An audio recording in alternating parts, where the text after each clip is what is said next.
They plastered QR codes on my house while I was gone.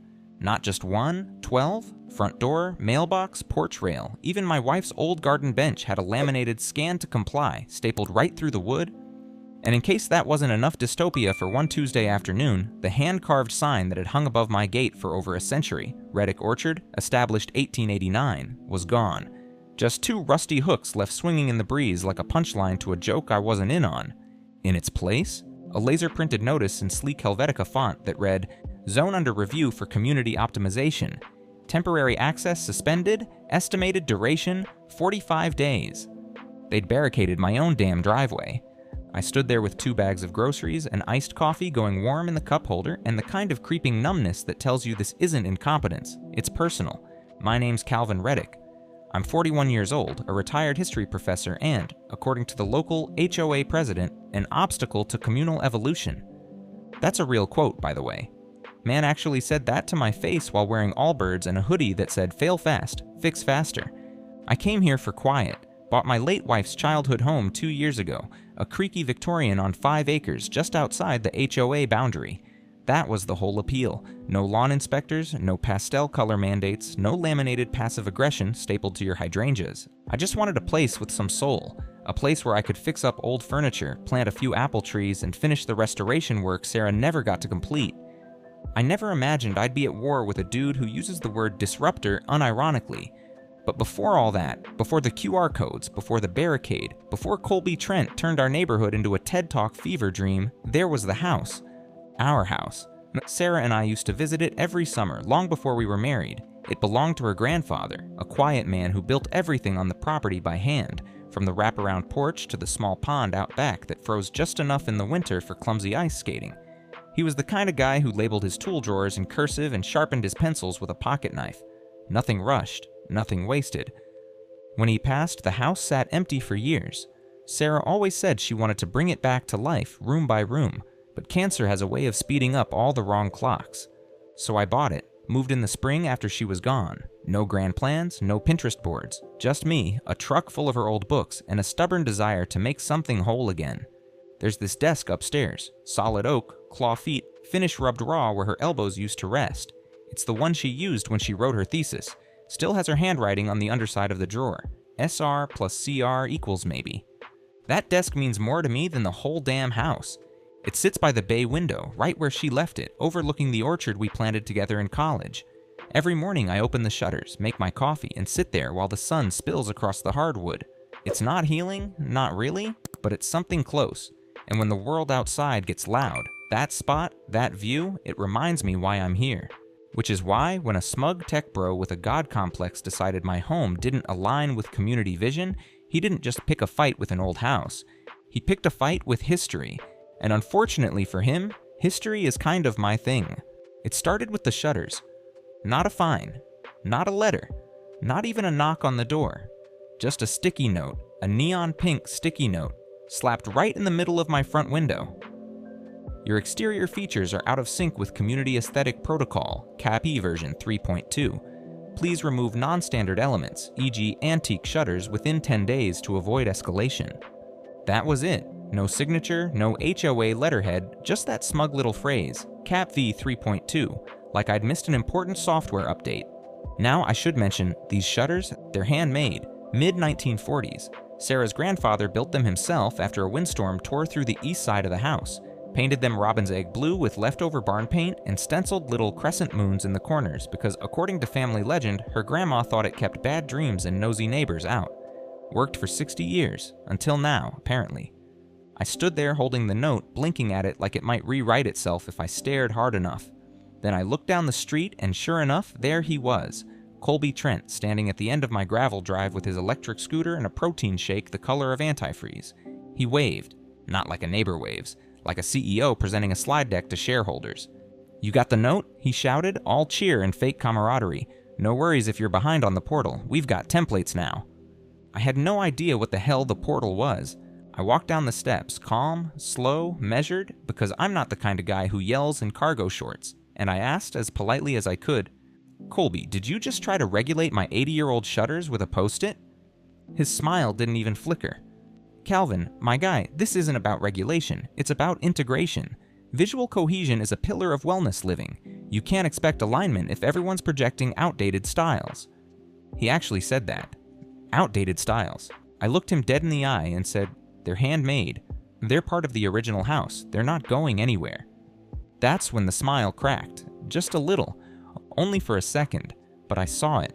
The thing about guys like Colby is they think they're visionaries, but they've got paper-thin skin. You tell them no, and it short-circuits whatever software they've installed in place of humility. He didn't argue, just nodded, tapped something on his tablet, and said, well, I'm sure the aesthetic committee will have thoughts. We're really looking for synergy here. Then he scooted off. Literally. The man zipped down the street on his electric scooter like a Bond villain doing his grocery run. I figured that was the end of it. A weird interaction, maybe an empty threat. Turns out, that sticky note was just the first domino. 3 days later, the email came. Subject line, Phase 1, Community Realignment.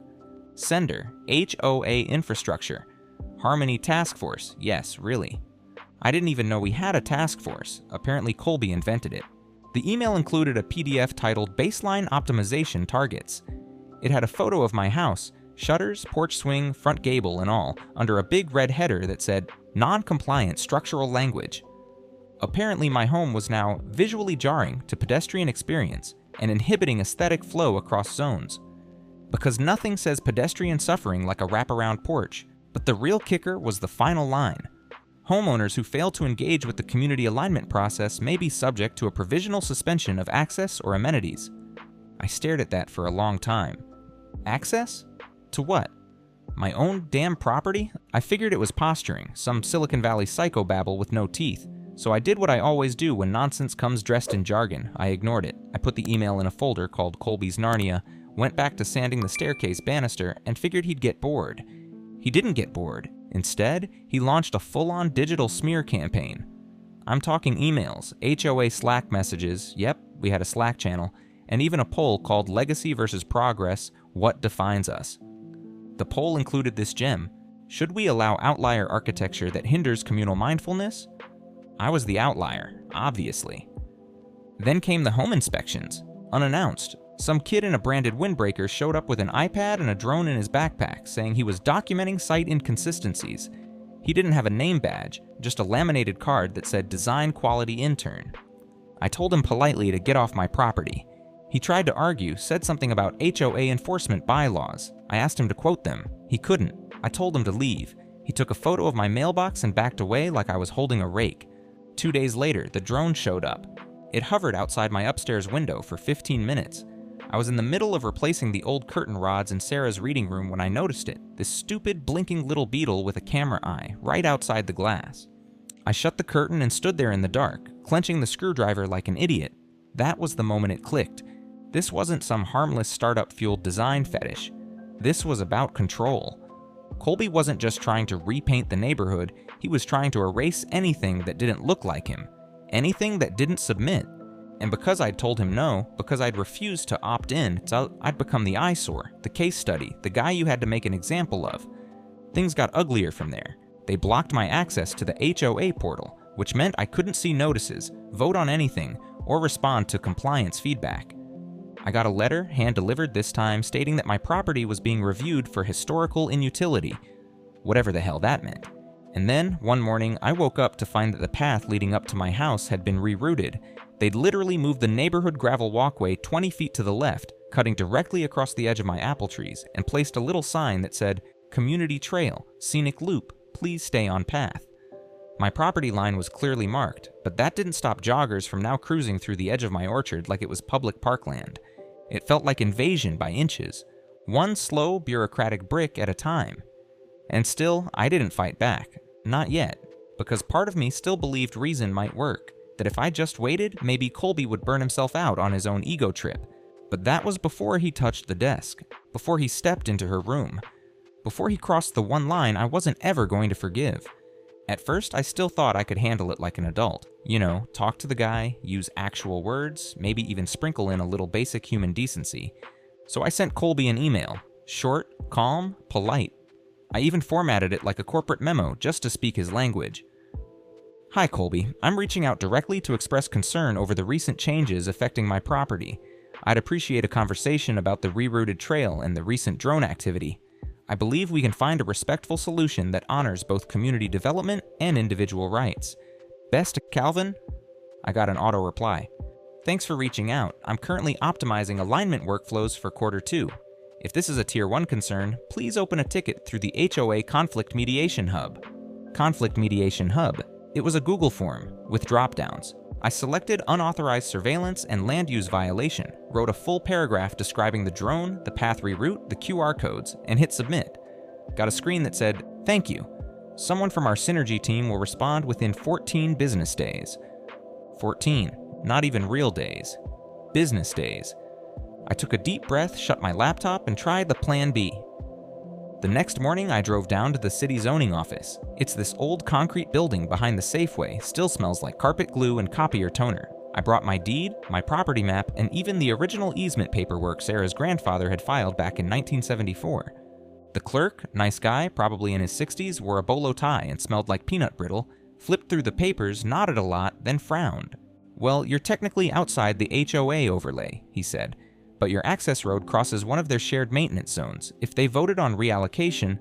"They didn't," I said. "I wasn't even notified." He gave me that look people give when they don't want to say you're screwed out loud. "You could hire a land use attorney or file a formal complaint with the mediation board." "How long does that take?" 3 to 6 months, maybe longer with backlog. I thanked him, took my documents, and sat in my truck for a long time staring at the glove box. Everything about this was so clean. So precise, like it had all been calibrated just enough to be legal adjacent without actually giving me anything to punch back at. I called a local law firm next, left messages at 2 of them. The third one actually picked up, young-sounding woman, probably a paralegal. As soon as I explained it was an HOA conflict, she sighed and said, "Is this the Pine Ridge HOA?" "Yeah." "Sorry, we don't take cases involving Colby Trent. Conflict of interest." "What kind of conflict?" "Let's just say you're not the first person to call." Click. No options, no traction, no help. Meanwhile, the notices kept coming. One of them had the nerve to say I was engaging in obstructionist behavior incompatible with the cooperative principles of the community. They had QR coded my porch chairs. And the worst part? I could see it starting to work. People stopped waving. That sweet couple across the street, Adam and Jenny, started pulling their toddler away whenever they passed my gate, like my shutters were catching. I walked into the hardware store one afternoon and caught the clerk whispering to another guy, "That's him, the one with the crazy house." I wasn't just losing access, I was being rewritten, turned into the local cautionary tale. And Colby, he just kept smiling. Every time I saw him zipping around on that scooter, chatting up neighbors like he was building the next utopia, I saw it clear as day. He wanted me gone. Not because I was dangerous, not because I broke any real rule, because I didn't fit the narrative. Because I wouldn't play along, because some part of me, this house, this history, reminded him of everything he was trying to erase. I thought I'd hit my limit, but then I came home and found the upstairs window cracked open. Found muddy footprints on the floor. Found the drawers of her desk pulled out. And that's when I realized this wasn't just about compliance anymore. This was war. I didn't sleep that night, not after what I found. That desk, Sarah's desk, had never been touched by anyone but me since I moved in. I'd refinished the top, polished the handles, even oiled the drawer rails by hand. And now one of the drawers was jammed open, twisted like someone had yanked it too far and forced it back in crooked. They'd been inside, no key missing, no broken lock, just in. I didn't call the cops, I knew better, there wouldn't be fingerprints, no footage. The HOA street cameras didn't reach this far, and the one motion light I had on the side porch had mysteriously stopped working 2 nights ago. So instead, I poured a cup of coffee at 2:30 a.m., turned on the old desk lamp, and sat down in front of the mess they'd left. And I did what I always do when I'm overwhelmed. I started organizing. I pulled every drawer out, removed every paper, resorted all the files, envelopes, old notepads. Sarah had been meticulous, but in a personal kind of way. Tidy chaos, little post-its tucked between essays, pressed flowers in the folders, marginalia in fountain pen. That's when I found it. It was behind the bottom drawer tucked into the frame, a small, flat envelope yellowed with time. Hadn't seen it before, maybe even Sarah hadn't. The handwriting on the front was old-school cursive, flourished but neat. Reddick Land Covenant, 1973, revised. Filed by Franklin P. Reddick. Retain with property, do not destroy. I opened it with shaking hands. Inside were two documents. One was a notarized amendment to the original land deed from 1973. The other, a legal attachment titled Cultural Heritage Easement Declaration. I had no idea what that was, not until I read further. Turns out Sarah's grandfather, Franklin Reddick, had filed a covenant with the county just months before selling off portions of the land to developers. And in that covenant, he designated the house, the original orchard, the outbuildings, and the access path as part of a private historical easement protected under state law. But here's the kicker. All modifications to the visual structure, access, or designated memory sites must receive approval from a direct Reddick descendant in perpetuity. Perpetuity, not for 10 years, not until he died. Forever. This property couldn't legally be altered without my say-so, not the shutters, not the desk, not even the damn path. And the best part? It had been officially recorded. Franklin filed it with the County Historical Board, not through standard zoning, but under the 1968 Cultural Preservation Act, a forgotten little piece of California law designed to protect minority family estates and rural heritage sites. I had to reread it 3 times to believe it. But there it was, his signature, the county seal, the official docket number. The HOA. They had zero authority here. None. Even better, the law required notification and public transparency before any visual realignment or encroachment on a protected site. And guess what happens if someone skips that step? Their authority is nullified. Every violation becomes a civil liability.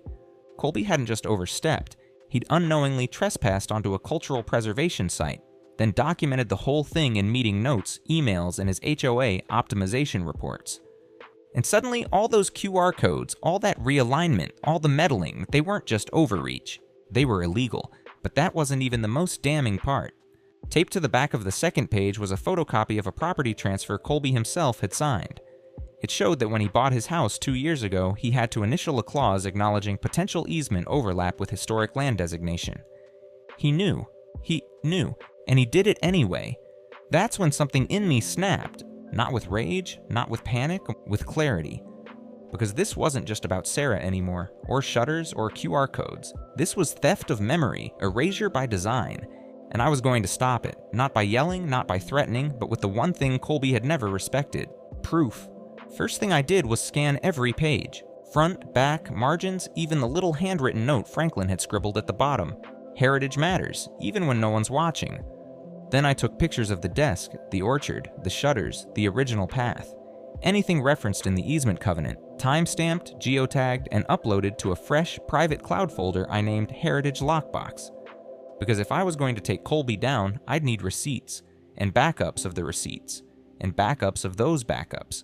The man might be a tyrant in yoga pants, but he lived in a world of metrics and optics. He wouldn't go down over hurt feelings. He'd go down over documentation. Next, I called someone I hadn't talked to in years, Clarissa Dune, former student of mine, now an attorney who specialized in land use cases, especially ones involving historical preservation. She picked up on the second ring. Professor Reddick? I hadn't been called that in a long time. Clarissa, I said, you still take cases that involve buried easements and power-hungry HOA presidents. She laughed. You have no idea how often those two things go together. I told her everything. The covenant, the trespassing, the access reroute, the drone, the smear campaign. By the time I was done, she was silent for a beat. Then, oh, he's so screwed. She walked me through the process. We'd file a cease and desist with the HOA board, citing the 1973 covenant in violation of the Cultural Preservation Act. Simultaneously, she'd draft a petition to the County Historical Review Commission, which, if accepted, would slap Colby's entire optimization initiative with a temporary injunction. No construction, no aesthetic enforcement, no forced compliance. But we needed more than just legal paperwork. We needed leverage, and that's when I had the second idea. If Colby wanted to run the HOA like a tech startup, then I'd give him the thing startups fear most: publicity. I went into my garage, dusted off my old DSLR, and recorded a video. Simple, straight to the point. Just me standing in front of Sarah's desk with the orchard in the background holding the original covenant. I spoke plain and quiet. This house was built in 1889 by my wife's family. It survived war, fire, drought, and time. What it's not going to survive, if we don't do something, is a man with a PowerPoint presentation and a God complex. I explained the covenant, the illegal reroute, the digital harassment, I didn't name Colby directly, I didn't have to. Anyone in the neighborhood would know. I titled the video, "Erased, How My Historic Home Was Hijacked by HOA Ambition," uploaded it anonymously to YouTube and Reddit. Then I emailed the link to a local journalist I'd met years ago at a lecture on archival storytelling. Her name was Gia Mercado, and she loved a good, bureaucratic abuse of power story. By the time the sun rose, she'd already replied, "I'm on it, don't do anything dumb, I want the exclusive." I didn't plan on doing anything dumb, I planned on doing everything smart. Clarissa and I timed our legal filings for the following Monday. Gia would publish the piece on Tuesday, and the HOA had their next community meeting on Wednesday night, which meant I had 3 days to prepare. 3 days to turn a quiet professor with a desk full of memories into the one thing Colby couldn't code his way around. A problem he couldn't control. Monday morning, 8:15 a.m. sharp, the cease and desist landed in the HOA's inbox. Clarissa sent me a CC, and I'll admit, seeing Colby's full legal name in bold at the top of a 6-page legal document gave me a kind of peace I hadn't felt in weeks. There's just something about the phrase ongoing pattern of harassment, encroachment, and cultural site violation that hits like a warm cup of coffee. By 9 a.m., Clarissa had submitted the formal petition to the County Historical Commission. It included the covenant, satellite photos, comparison footage, and a letter from me detailing every violation, signed, notarized, and backed with 5 decades worth of archived land data. We even included a screenshot from Colby's welcome email to the neighborhood, where he cheerfully reminded everyone to read the fine print in their purchase docs. Turns out he hadn't. Then came the best part. Tuesday, 6:42 a.m., I got a text from Gia. "Article's up, already getting heat, you might want to turn your phone off." The headline? "When Tech Meets Tyranny, One Man's Fight Against HOA Erasure." She didn't hold back, named Colby, included direct quotes from his Optimization Initiative docs, linked to the video which, by that point, had crossed 24,000 views. There were screenshots of the QR codes, a side-by-side of Sarah's desk next to the drone footage, and a sidebar explaining exactly what a cultural heritage easement was, written so clearly a 5th grader could sue someone with it. The comment section exploded. "This is why I'll never buy in an HOA again. QR codes on a historic house? That's actual dystopia. Tell me how to donate to this guy's legal fund." I didn't even ask for a legal fund, but someone made one anyway. Within 12 hours, strangers had donated enough to cover Clarissa's retainer twice over. By noon, people in the neighborhood were stopping by again. First, it was Mrs. Devine from 3 doors down. She brought cookies and said, "I didn't know what he was doing to you. We just thought you were being difficult." Then the Bakers came, then the Nguyen family, and then Adam and Jenny, the ones who used to cross the street to avoid me, walked up my porch steps with their little girl and said, "We're sorry, we get it now." I didn't cry, but I probably blinked too much. Colby, meanwhile, went silent.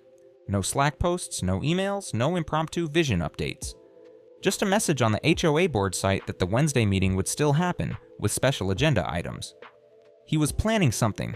Of course he was, so I prepared too. I printed giant copies of the covenant, blew up high-res photos of the desk, the orchard, and the original trail path, brought copies of the legal filings, the historical board submission, and even a letter of support from the State Preservation Office that Clarissa fast-tracked with the help of someone she knew from law school. But the real pièce de résistance? Gia texted me an hour before the meeting. "Local Channel 7 is sending a cameraman. You cool with that?" I replied, "Tell him to wear good shoes. He's about to walk through history." By the time Wednesday night rolled around, the community hall was packed. More cars than parking spots, people standing in the back, whispering, murmuring, and right there in the front, Colby in a tailored vest holding his tablet like it was a shield. He looked confident, maybe even smug, for about 5 minutes, until I stepped up to the front with a cardboard box and a microphone and said calmly, "Hi, I'm Calvin Reddick, and this land belongs to my family." Then I started pulling out history, document after document, dates, maps, photos, laws, Colby's own acknowledgments. I laid it all out on the projector screen, watched as neighbors leaned forward, confused at first, then stunned. Gia's cameraman caught every second, but I wasn't done. I ended with a quiet slide, no words, just a single image, Sarah's desk, the drawer open, the covenant inside, and then I said, "This isn't about shutters or QR codes or whether my porch is aesthetic. This is about memory. This is about honoring the people who came before us, not erasing them to feel powerful. My wife's family built this home, and I've spent the last 2 years trying to protect it. Colby tried to digitize it into nothing, but history leaves receipts. The room went dead silent, until someone in the back clapped. Then another and another, and just like that, the place erupted. Colby stood up, flustered, tried to object, started talking about progress and vision and how all of this was meant to uplift the community. But no one was listening, because by that point, everyone could see the truth. He didn't care about the community, he cared about control, and he just lost it. Colby tried to salvage it. I'll give him that. He stood there in front of a packed room, neighbors, a cameraman, one reporter, and a whole lot of very angry retirees, and launched into a monologue like he was pitching to a venture capitalist. Listen, I know some of this seems abrupt, but everything I've done has been in service of this community. My goal was never to erase anything, but to optimize. We're in the 21st century. We should be proud of leading, not clinging to nostalgia. He said nostalgia like it was a disease. People started shifting in their seats. Mrs. Devine crossed her arms. Adam muttered something under his breath and shook his head. Even Jenny, who once defended Colby's energy, looked uncomfortable. Colby tried again. This is a conversation. That's what community is, right? Growth, discussion, progress through discomfort. And that's when Tom Baker, big guy, works construction, never talks at meetings, stood up in the second row and said, "You put QR codes on a widow's house without asking. That ain't conversation. That's cowardice." Applause. Actual applause. Colby flinched. He pivoted, desperate now, tried to discredit the covenant. We all know these old documents are vague. Who's to say that easement is still relevant? Cultural preservation is important, sure, but not when it prevents the forward movement. That was his mistake. Because Clarissa, my attorney, had slipped into the room about 15 minutes earlier and was now walking calmly down the aisle, binder in hand. She turned to the crowd, introduced herself, and said loud and clear, "The covenant is legally binding, filed and protected under California Cultural Code 6.14-B. Mr. Trent's actions weren't just unethical, they violated multiple statutes concerning protected heritage property. There's precedent for criminal liability." You could feel it. The shift. The same people who'd once looked through me, who'd crossed the street to avoid my house, were now staring at Colby like he'd grown horns. He tried to talk again. Clarissa cut him off. "We've also submitted formal notice to the state HOA Regulatory Board. Pending investigation, Mr. Trent may be suspended from holding office in any registered homeowners association." Boom. He went red, then pale, then red again. He looked around like he was still expecting someone to defend him. No one moved. Finally, Gia stood up in the back of the room, the reporter, and asked perfectly neutral, "Mr. Trent, for transparency, would you like to comment on your decision to override covenant restrictions that you acknowledged when purchasing your property?" He opened his mouth, closed it, then muttered something like, "This is ridiculous," grabbed his tablet, and walked out of the room with his little Vespa helmet under his arm like a CEO retreating to a failed product launch. The moment he left, people started talking over each other. Is he really gone? Can we vote to remove him now? I knew something felt off about all that optimization talk. Someone brought forward a motion to hold an emergency vote to suspend Colby from all HOA duties. Seconded, thirded, we took a show of hands. Out of 57 voting members in the room, 53 voted yes. The other 4 abstained. Not a single hand went up to support him. The motion passed, just like that. Effective immediately, Colby Trent was out. And it didn't end there. Gia's story aired that night on local Channel 7. It opened with drone footage of the orchard, cut to my video about Sarah's desk, and closed with this perfect, brutal soundbite from Clarissa. Sometimes HOA leadership forgets that their power is borrowed, not absolute, and when they cross the line, the law remembers what they forgot. By morning, it had been picked up by regional news. 3 online outlets ran follow-ups. A Reddit post hit the front page with the headline, "Startup Bro Gets Clapped by Historical Covenant He Forgot to Read." The comments were beautiful. That desk drawer had better lore than most Netflix shows. Honestly, the level of petty restraint this man showed is Oscar-worthy. Petition to rename the HOA Reddick's Orchard Association. And then came the real fallout. The HOA board scrambled to restructure. Multiple committee members resigned. The trail that had been rerouted through my property? Dug up and moved back within a week. All QR codes were removed. The portal was paused for reevaluation. And as for Colby? Last I heard, he'd moved out of the neighborhood entirely, sold his house quietly under asking price. Rumor is he's living in a minimalist condo downtown now. No yard, no shutters, no QR codes. Just a man and his tablet. And the bitter memory of getting outmaneuvered by a guy who restores antique desks for fun. It's been 6 months. The orchard's blooming again.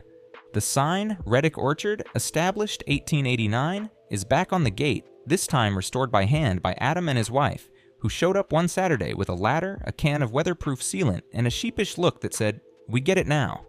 The path through my property is gone. The apple trees are healing. The desk upstairs? Still by the window, still solid, still mine. I replaced the drawer rail, but left the nick in the corner where Sarah used to prop her foot while she wrote. Every morning, I sit there with coffee and open the shutters, yes, the same non-compliant ones, and breathe. The HOA board turned over completely. Mrs. Devine got elected president. Turns out 30 years as a high school principal gives you the right mix of patience and don't mess with me energy. Clarissa helped them rewrite the bylaws, this time with actual transparency. Gia's story led to a small wave of similar articles statewide. Other people came forward with their own HOA horror stories. One couple even emailed me to say they'd fought off a fire pit compliance fee by citing our case. Apparently, I'm now a precedent. Sometimes I get letters from people I've never met. "Hey, saw your story on Reddit, you give me hope." Your wife would be proud. One guy from Texas sent me a picture of a sunflower growing next to a mailbox with a hand-painted sign, "Heritage Matters." It's funny, I never wanted to be part of a movement. I didn't want drama or attention, or to make some grand statement about memory or control or QR codes gone rogue. All I wanted was a quiet place. A place to remember her, to keep something alive that meant something. Colby tried to delete that, and in the end, the house didn't just survive him, it outlasted him. Because memory, real memory, the kind that lives in wood grain and drawer scratches and apple blossoms, you can't code that out of existence. You can't laminate over it. You either respect it, or it outlives you. Last week, Jenny and Adam brought their daughter over to help pick apples. She's 5 now, asked me if my house was magic. I told her maybe, depends who's asking. She picked the reddest apple she could find, held it up like treasure, and said, "I like it here, it smells like stories." I didn't know what to say, so I just smiled, handed her a basket, and said, "Help me gather a few more." The sun was setting, light filtering through the trees. The shutters caught it just right, and for the first time in a long time, I didn't feel like I was guarding something. I felt like I was sharing it, and maybe that's what legacy really is. Not defending the past out of fear, but preserving it so the future can actually mean something. So yes, he tried to QR code my life into oblivion, but in the end, he lost to a drawer.